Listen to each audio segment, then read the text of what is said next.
Olá, eu me chamo Mariana Campos, sou medical coach e criei esse canal para falar de 4 pilares: saúde, bem-estar, qualidade de vida e autocuidado. Hoje eu vou falar sobre uma doença que é neurológica, crônica, progressiva e autoimune, a esclerose múltipla. Em 2008 eu fui diagnosticada com esclerose múltipla e desde então estou em tratamento.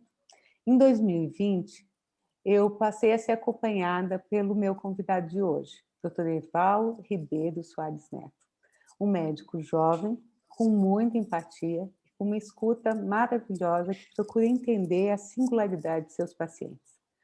Dr. Eval é neurologista no Centro de Esclerose Múltipla do Hospital Albert Einstein. É coordenador do Centro de Esclerose Múltipla e pós-graduação em Neuroimunologia do Hospital do Servidor Público do Estado de São Paulo. Desde o início desse projeto de entrevistas, eu namoro o Dr. Erval para poder falar sobre esclerose múltipla, mesmo porque, para mim, quando eu recebi o diagnóstico, eu não tinha a menor ideia do que era. Então, eu acho importante falar sobre isso. Então, mas acima de tudo, é com muita gratidão que eu recebo o Dr. Erval aqui hoje. Obrigada por ter arranjado um espacinho na sua agenda para conversar comigo, porque eu sei que ela é bem tumultuada. Então, gratidão, seja bem-vindo. Oi, Mariana. Obrigado pelo convite. Acho muito importante a sua iniciativa. Eu comento com meus colegas como a gente tem a oportunidade de falar sobre a esclerose múltipla e as doenças neurológicas com outros médicos, né? A gente tem muitos eventos de médicos para profissionais de saúde, mas tem muito pouca iniciativa para pacientes. E como você disse, né, na sua experiência pessoal, quando um paciente é diagnosticado com esclerose múltipla, muitas vezes ele não tem referência, ele não sabe nem aonde procurar.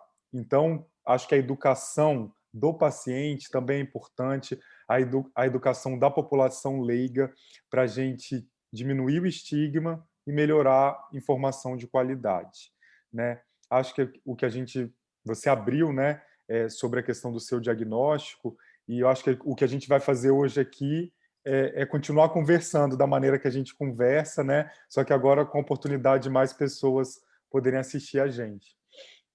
Muito obrigada, viu, doutor? Doutor Eval, bom, o nome da doença é péssimo e quando eu escutei, eu fiquei completamente enlouquecida, porque esclerose múltipla é bastante coisa só no nome. Então, assim, me explica o que é esclerose múltipla e por que esse nome? Você começa com uma pergunta boa, né? Porque o termo esclerose carrega um estigma, né? E um estigma que muitas vezes não é real, porque esclerose em medicina não define uma coisa só. Esclerose dá nome a várias doenças e, além disso, também existe o conceito leigo do que é um.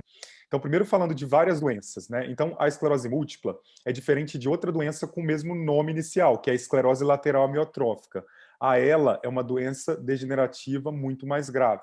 A esclerose múltipla é uma doença inflamatória que tem tratamento. Então, isso já se diferencia. Além disso, tem o termo esclerosado, né? De falar, nossa, essa pessoa está esclerosada, que está muito relacionada com um paciente idoso com demência, né? E é um termo popular, né? Que muitas vezes também traz outro conceito errado, né? Porque a esclerose múltipla é uma doença que, em geral, se diagnostica com paciente jovem, e o termo esclerosado está associado ao idoso. Então, o primeiro entendimento tem que ser esse, né? Cuidado com o estigma, né? O termo esclerose está falando sobre muito mais coisa do que a própria esclerose múltipla, e a esclerose múltipla tem características próprias de características da doença, de possibilidade de tratamento, que não é adequadamente resumida por esse rótulo esclerose. Esclerose é um nome antigo, né? Que está relacionado com o fato de que a doença leva a lesões múltiplas no cérebro e na medula, né? São inflamações com desmielinização. O que é isso? A inflamação gera a desmielinização, que é a redução da bainha de mielina, que é a capa, né, dos neurônios, e isso leva a lesões em focos que foram descritas como esclerose em placas, né? Que na verdade aquele tecido neuronal ele fica com um aspecto esclerótico naqueles pontos, né? E isso deu o nome da doença, né? Muito mais relacionado à característica da lesão do que da característica do paciente, né? Isso é importante dizer que denomina a doença. Doutor, você já falou que normalmente o diagnóstico ele vem mais cedo. Em que idade, mais ou menos, a esclerose múltipla começa a se manifestar? O pico da doença, né, é dos 20 aos 40 anos. Né? É a faixa etária que é mais provável diagnosticar o paciente com esclerose múltipla. Né? Então, mas é importante falar que ela pode ocorrer em qualquer idade. Então, a gente pode diagnosticar a infância, a esclerose múltipla de início pediátrico é possível. A esclerose múltipla também pode ser diagnosticada em idades mais avançadas, após os 40, 50, 60 anos, mas ela é mais comum no adulto jovem de 20 a 40 anos. Tá certo. Foi bem a faixa etária que eu estava quando fui diagnosticada. E qual é a perspectiva clínica da doença, doutor? Então, a esclerose múltipla é uma doença autoimune, né? E aí é interessante a gente falar um pouco do conceito autoimune, né, Mariana? Nós, como seres humanos, temos células de defesa, né? Essas células de defesa são produzidas pelo nosso corpo para nos proteger contra bactéria, contra vírus, contra micro-organismos externos. Na doença autoimune, existe uma desregulação das nossas células de defesa que passam, né, de forma inadvertida a inflamar o nosso próprio corpo. Isso é uma doença autoimune. E a esclerose múltipla é a doença autoimune do sistema nervoso. É quando as células de defesa inflamam o cérebro e a medula, levando à desmielinização. Por ser uma doença inflamatória, isso dentro da neurologia é um ponto positivo, porque são doenças que têm tratamento. Né? Então, se você contém essa inflamação, você evita os sintomas da doença, você previne a progressão e a piora da doença. Então, hoje a perspectiva clínica ela é muito interessante porque a gente consegue silenciar a esclerose múltipla se a gente tratar adequadamente, né? E principalmente se a gente tratar ela no início. Né? Isso torna interessante a perspectiva clínica da esclerose múltipla no cenário de 2021. É diferente ainda das doenças degenerativas, né? As doenças degenerativas que levam à degeneração progressiva dos neurônios, muitas doenças em neurologia ainda não têm um tratamento que modifica a doença. A esclerose múltipla, por ser inflamatória e autoimune, a gente tem tratamento que consegue parar a doença. Bem interessante isso, né, doutor? Porque e isso teria esse tratamento que você diz para parar a doença, ele envolve a medicação, ele envolve mais o quê? É interessante, porque, na verdade, uma proposta de tratamento ela tem que envolver um pilar que é medicamentoso e um pilar não medicamentoso. Né? E eu falo, né, eu costumo falar para os meus pacientes que na esclerose múltipla é muito importante um equilíbrio de vários aspectos da vida. Né? Existe o tratamento medicamentoso, que é super importante, que é uma medicação que vai atuar nessa alteração autoimune para evitar que essa imunidade cause problemas, cause inflamação, mas além disso é importante também a estratégia não medicamentosa. E aí tem algumas questões, né? Por exemplo, um dos fatores que mais leva à piora da esclerose múltipla é o tabagismo, é o cigarro. Então, cessar o tabagismo é um ponto importante. A atividade física é fundamental para os pacientes com esclerose múltipla, porque está muito relacionado com a melhora da qualidade de vida. Tem um sintoma que é muito comum na esclerose múltipla, que é a fadiga, é a sensação de exaustão física. E não há remédio tão bom para controlar a fadiga quanto a atividade física regular. E aí, a atividade física regular, a gente fala de um exercício físico, pelo menos 40 minutos, mais de 3 vezes por semana. Temos a questão da dieta, né? É importante uma alimentação equilibrada. Né? Não tem nenhum radicalismo, assim, não pode, é proibido, mas é interessante ter uma dieta compatível, né, com um status anti-inflamatório. Né? Há que a gente segue, em geral, é aquela dieta baseada na dieta mediterrânea, que é uma dieta que reduz alimentos pró-inflamatórios, então dá-se preferência a carnes brancas, principalmente carne de peixe, tá? Carne de frango também, reduzir o consumo de carne vermelha e, principalmente, reduzir a ingestão de alimentos ultraprocessados, industrializados, preferir alimentos frescos, orgânicos, né? Então, você vai trazendo, junto com a medicação que vai ser prescrito pelo seu médico neurologista, né, estratégias não medicamentosas para você atingir esse equilíbrio. Né? Outro ponto que é muito importante é a saúde mental. Né? Os pacientes perguntam, a ansiedade causa esclerose múltipla? Não, ela não causa, não é suficiente para causar esclerose múltipla. Né? Mas a ansiedade, o desequilíbrio psíquico, um estresse emocional muito intenso pode ser um gatilho para um surto, para uma piora da esclerose múltipla. Né? Então, por isso que na esclerose múltipla é muito interessante também atividades que consigam atuar no físico e no mental. Por exemplo, yoga. Né? A gente tem muito estudo em pacientes com esclerose múltipla com o benefício do yoga. Né? Então, é uma estratégia interessante também. Eu costumo falar, Mariana, para resumir isso, que o paciente com esclerose múltipla é como que ele tivesse um detector, uma sensibilidade muito aguçada, né? Então, mesmo quem não tem doença nenhuma, não tem condição nenhuma, quando você dorme mal, quando você come mal, quando você está sedentário, seu corpo sente. É como se a sensibilidade do paciente com esclerose múltipla fosse maior. O limiar para ele sentir que tem alguma coisa errada com o meu corpo é menor, né, o limiar. Então, é importante ele ter um equilíbrio de todas essas funções para o bem-estar, para a qualidade de vida e para a redução da fadiga, que é um sintoma que incomoda tanto na esclerose múltipla. Você falou, eu vou falar de você, tá, doutor? Claro, claro. Você falou de tratamento medicamentoso. Hoje existem vários medicamentos e eles são também muito adequados a cada tipo de paciente, é isso? Hoje a gente tem mais de 10 tratamentos, né, aprovados pela Anvisa no Brasil para esclerose múltipla. Né? Como eu falei, são tratamentos que são chamados de imunomoduladores. Ele modulam o sistema imune para evitar a inflamação da doença. Né?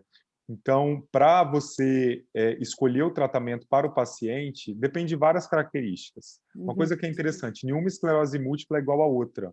Então, é o que eu falo com os meus pacientes, não vá olhar aquela pessoa que você conhece, porque a doença se manifesta de forma muito diferente.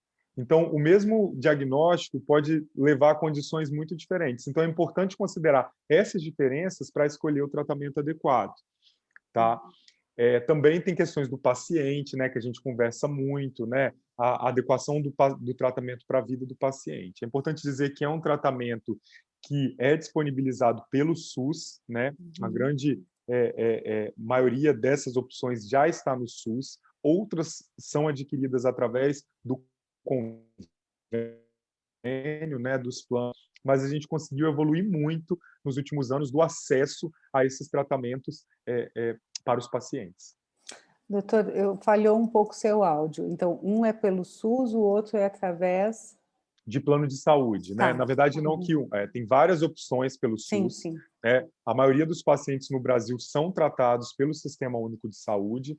Existe também a possibilidade de tratamento através do plano de saúde. Convênio. Ah, tá. E tem tipos de esclerose múltipla, doutor? Existem tipos, graus, Sim, assim? sim. Existem tipos, né, que são formas diferentes da doença se manifestar. A forma mais comum, Mariana, é a forma remitente recorrente, que ocorre em 85% dos pacientes, que é através dos chamados surtos. Surtos também é um nome que é alvo de crítica, né? Porque dá uma ideia também estigmatizada. Mas surto é qualquer sintoma neurológico que dura mais de 24 horas. Então pode ser uma dormência no braço, pode ser uma alteração visual, uma diminuição da visão de um olho, ou uma visão dupla, pode ser uma fraqueza, uma incoordenação das pernas. Esses sintomas podem ser muito variados. Na forma mais comum, que é a remitente recorrente, esse sintoma vem, dura 24 horas, né? Pode persistir por alguns dias e depois tende a melhorar. E o paciente pode ficar semanas, meses, até anos sem sintoma nenhum. E aí vinha um novo surto, né? Isso que se diz sobre a recorrência e remissão. A outra forma, que é a forma mais rara, que ocorre só em 15% dos pacientes, com uma abertura inicial, é a forma primária progressiva, que o paciente não tem esses surtos em geral, ele tem um sintoma que cada dia vai piorando um pouco, pode ser uma fraqueza, uma dificuldade de caminhar que vai piorando um pouco.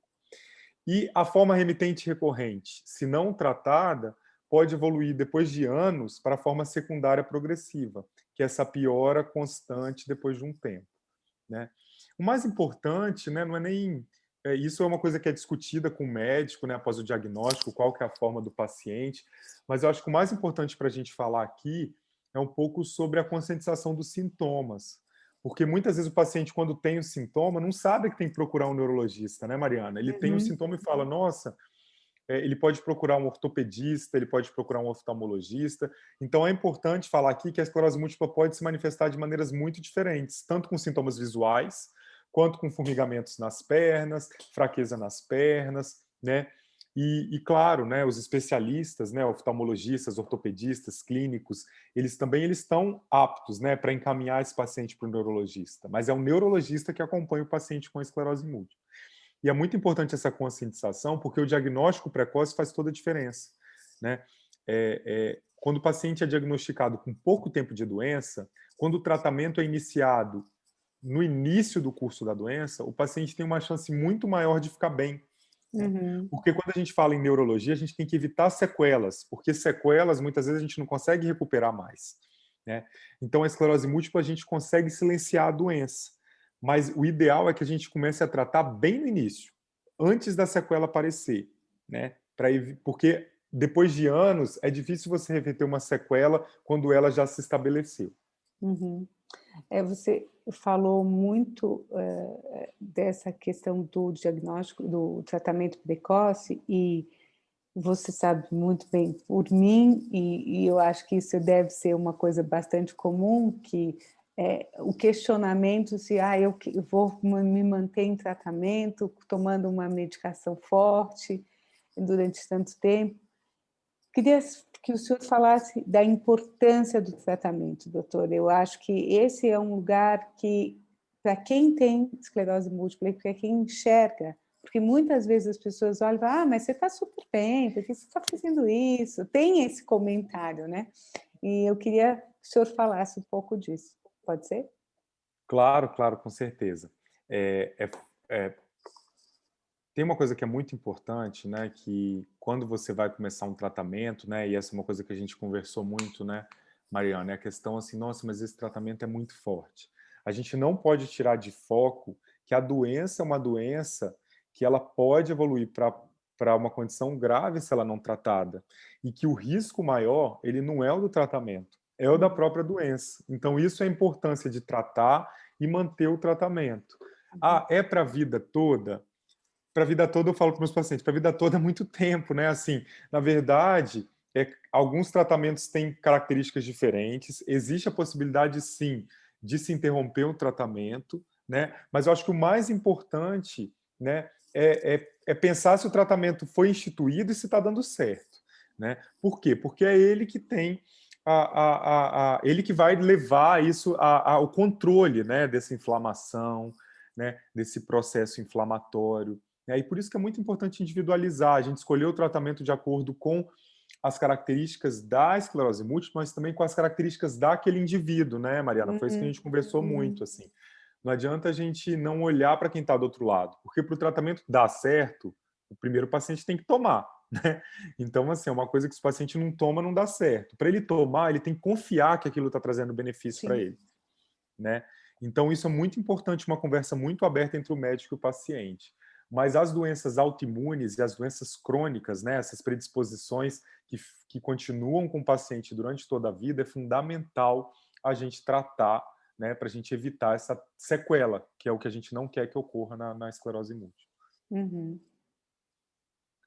Então, você já falou do tratamento precoce, e o que deve fazer com que as pessoas busquem o neurologista exatamente? os sintomas neurológicos, né, eles em geral estão associados com sintomas que envolvem a sensibilidade ou a Uhum, parte motora, né? uhum, Então, na esclerose múltipla, principalmente nos pacientes jovens, né, que a gente comentou que são os mais acometidos com a doença, né? Então, um paciente que dura dias, né? Então não é aquela dormência quando você acaba de acordar ou aquele formigamento rápido, é alguma coisa que vem e fica, né? Durante alguns dias, uma fraqueza, uma sensação que a perna está pesada, uma dificuldade de andar, tropeços e alteração do equilíbrio, alterações visuais, né? Como por exemplo visão dupla, você vê um objeto duplicado, ou uma dor atrás do olho que leva a uma redução da visão, que a visão fica turva, embaçada. Claro, se você tem na dúvida, você pode procurar um oftalmologista antes. Né? É uhum. importante passar do oftalmologista quando você tem um sintoma visual. Mas saber que esses sintomas podem ser neurológicos. Um sintoma também importante são sintomas como, por exemplo, a incontinência urinária, sintomas, né, de bexiga. Também pode ser um sintoma da esclerose múltipla por lesões na medula. Então, deu para ver que são sintomas bem variados, né? O importante é procurar uma medicina, um atendimento médico confiável, né, para fazer os exames necessários e excluir essa possibilidade. E, doutor, essa questão que você falou, existe a possibilidade, existe qualquer questão de cognitivo? Boa pergunta, boa pergunta. Sim, existe a possibilidade de ter sintomas cognitivos nos pacientes com esclerose múltipla. Então, isso depende também do quanto que a doença está controlada, tá? Em geral, Tá. não é um sintoma precoce. Mas o paciente com esclerose múltipla, por ele estar acumulando lesões cerebrais, ele pode ter sintomas de velocidade de processamento cognitivo. O que, que é isso? Uma lentidão cognitiva. A rapidez, por exemplo, para resolver uma tarefa de trabalho ou fazer um cálculo, o processamento cognitivo, a velocidade mental, ela pode ficar reduzida. Esse é um sintoma de esclerose múltipla, levando, em algumas vezes, até alguns problemas de memória.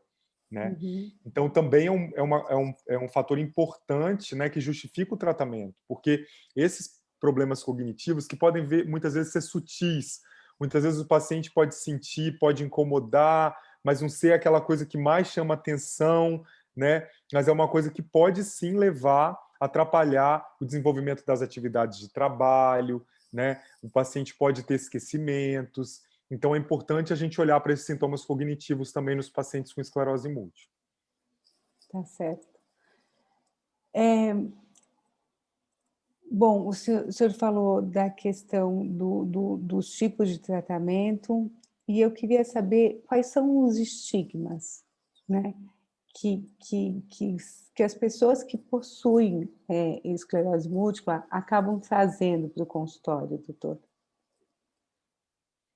Primeiro, né, como a gente comentou, o nome esclerose, né, já traz um estigma que às vezes não é nem visualizável, mas que já é um fardo muito importante para aquela pessoa. Por isso que eu falo, a gente tem que avaliar uma doença no contexto que a gente está. E o contexto que a gente está hoje em 2021 é muito mais positivo do que a gente tinha há 10 anos atrás, há 20 anos atrás, né?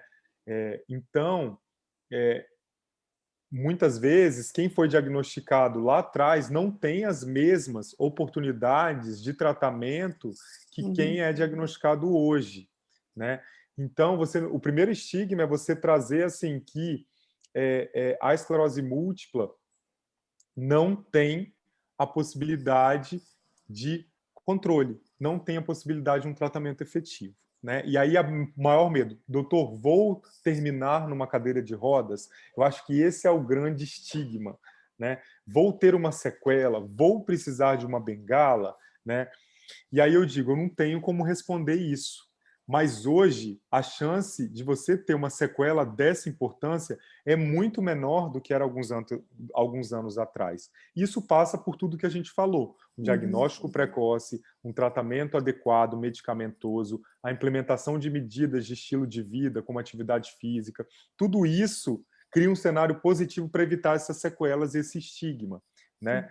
Então, isso Eu acho que o principal estigma é você achar que aquela doença é um diagnóstico definitivo que vai limitar a sua vida.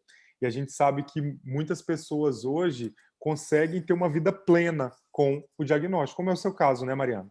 Então, que Sim. conseguem trabalhar, que conseguem ter uma vida afetiva, que conseguem manter os planos, mesmo com o diagnóstico. Isso é possível. E por isso que a importância da gente desestigmatizar, né, a esclerose múltipla. Não raramente, eu também passei por isso, eu escuto de pessoas com esclerose múltipla também a dificuldade de assumir que tem a doença, sabe? E eu acho que esse lugar é um lugar bastante dolorido para quem tem a doença e para o enfrentamento também, né, doutor? Porque se você fica nesse limbo de porque traz muita culpa, né? Como é autoimune, a pessoa fica, ai, será que eu causei? O que que eu fiz para causar isso em mim? Tem um monte de neura que aparece, né? Não sei se você escuta isso. Sim, eu acho muito interessante esse ponto que você trouxe. Eu respeito muito meu paciente. Eu acho que as pessoas elas são muito diferentes na maneira de lidar com as questões da vida. Então, eu acho que não existe uma regra única do tipo Hum, abra seu diagnóstico para todo mundo, sim. né? Mas o que eu vejo, sem dúvida, é que a aceitação individual ela é muito poderosa, né? Que quando a pessoa ela aceita e ela abre isso, lida com naturalidade, com responsabilidade, né? Sem culpa e sem achar que é uma coisa a ser escondida, eu acho que isso traz vários benefícios, vários Uhum. benefícios, né? Eu acho que a verdade ela sempre liberta, né? E isso é importante também, né? Porque para as pessoas verem no ambiente de trabalho que uma pessoa com esclerose múltipla ela tem uma capacidade produtiva, né? Boa, que ela consegue trabalhar, que ela consegue realizar, né? Então, assim, a desestigmatizar também passa por compartilhar histórias positivas, né? Uhum. Então, eu estimulo o meu paciente, óbvio, a aceitação e aquele paciente que está preparado a abrir, né? A abrir. A Uhum. gente tem que acreditar nas pessoas, né? A gente tem que acreditar que um chefe, um coordenador no trabalho vai entender que ele tem uma condição, mas que aquilo não está limitando a pessoa, né? Então, acho que a verdade ela sempre ajuda, né? Mas, claro, respeitando o momento e o processo de cada Não, indivíduo. Né? Você falou sobre a culpa. É, é, eu costumo falar com o meu paciente também. Não vá buscar o que causou, que você não vai saber. Né? A esclerose uhum. múltipla não tem uma causa definida e única. É uma mistura de fatores do ponto de vista genético, né, de predisposição daquele indivíduo a ter uma doença autoimune, com alguns fatores do ambiente que ele foi exposto durante a vida. Então, por exemplo, alguns vírus, né, que podem ter estimulado demais, né, o sistema imune, né?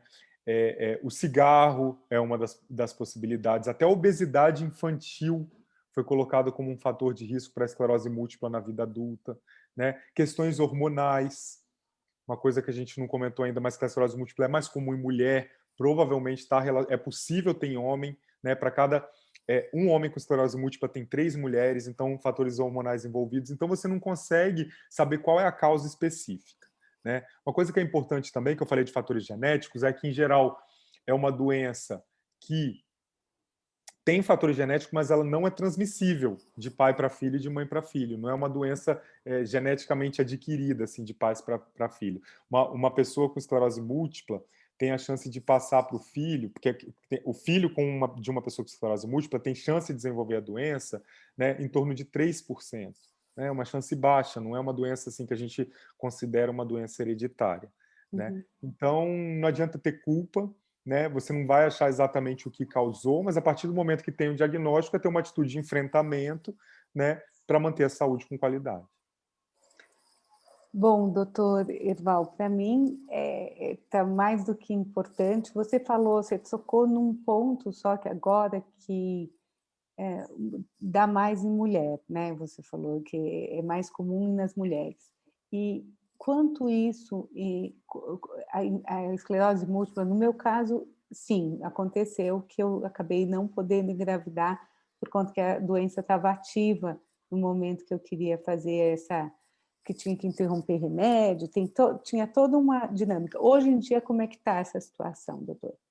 Interessante, Mariana, você tocar nesse ponto, porque assim, a questão do planejamento gestacional e da possibilidade de engravidar é uma coisa muito importante e faz parte de toda consulta numa paciente mulher com esclerose múltipla, né?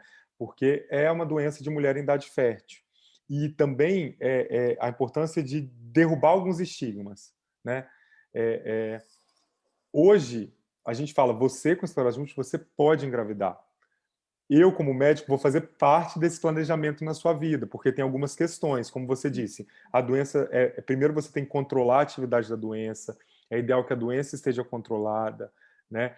Hoje, não necessariamente você precisa suspender o tratamento, em muitos casos a gente suspende, né? Porque na gravidez o risco da doença diminui, só que no pós-parto aumenta, esse que era o grande medo, né? Mas hoje a gente sabe, por exemplo, que a amamentação exclusiva ela reduz a chance de surto. Então, uma coisa também antes, a gente tinha coisa, a mulher com esclerose múltipla não pode amamentar porque ela tem que, assim que ter o filho, voltar com a medicação. Hoje já não é mais uma verdade. Então, alguns mitos foram derrubados também, e hoje a gente consegue que as mulheres tenham esse planejamento efetivo também em relação à gravidez. Então, a mulher com esclerose múltipla pode sim engravidar. Existem várias questões a ser consideradas, existe um planejamento que aí não é só com o obstetra, com o ginecologista, o neurologista vai fazer parte, mas hoje também o cenário é muito mais favorável para esse desejo da mulher se realizar. Uhum. Bom, doutor, eu agradeço, eu gostei muito do papo. Não sei se você tem mais alguma coisa que você gostaria de colocar. Olha, eu agradeço também, Mariana, eu acho que essa iniciativa, como eu disse, falar para paciente, falar para a população em geral, né, trazer um assunto científico para o conhecimento democrático, eu acho super importante. Uma coisa que eu gostaria de falar, né, quando eu recebo um paciente com o diagnóstico de esclerose múltipla, hoje eu falo, olha, eu espero que o pior momento você já tenha passado, que foi receber no colo esse diagnóstico, né, que ainda tem tanto estigma, e que a partir de agora a gente tenha uma experiência positiva, que a gente consiga controlar a doença, que você não evolua com sequelas. Claro que a gente não tem como garantir isso, mas a gente sabe os meios, né, para que isso ocorra. E que por isso a gente tem hoje as pessoas lidando com essa doença com uma vida plena, né? Com os planos, né, afetivos, profissionais, pessoais, né, sendo atingidos. Eu acho que esse tem que ser o objetivo nosso, né? Não só o objetivo médico, que é reduzir a lesão, reduzir o surto, mas o objetivo do paciente, daquela pessoa que está do outro lado da nossa mesa e que quer ter uma vida plena, né? E eu acho que esse tem que ser o objetivo do nosso tratamento, né? E os avanços científicos, a importância da ciência, né, Mariana, para trazer avanços e a gente conseguir aplicar isso nos nossos pacientes. Felizmente, na esclerose múltipla hoje, a gente tem um caminho muito positivo para isso. Doutor Esval, muito obrigada. Foi um prazer escutá-lo novamente, tá? E gratidão mesmo por ter dado essa conversa, ter tido essa conversa comigo. Obrigado, Mariana. Beijo, fica bem.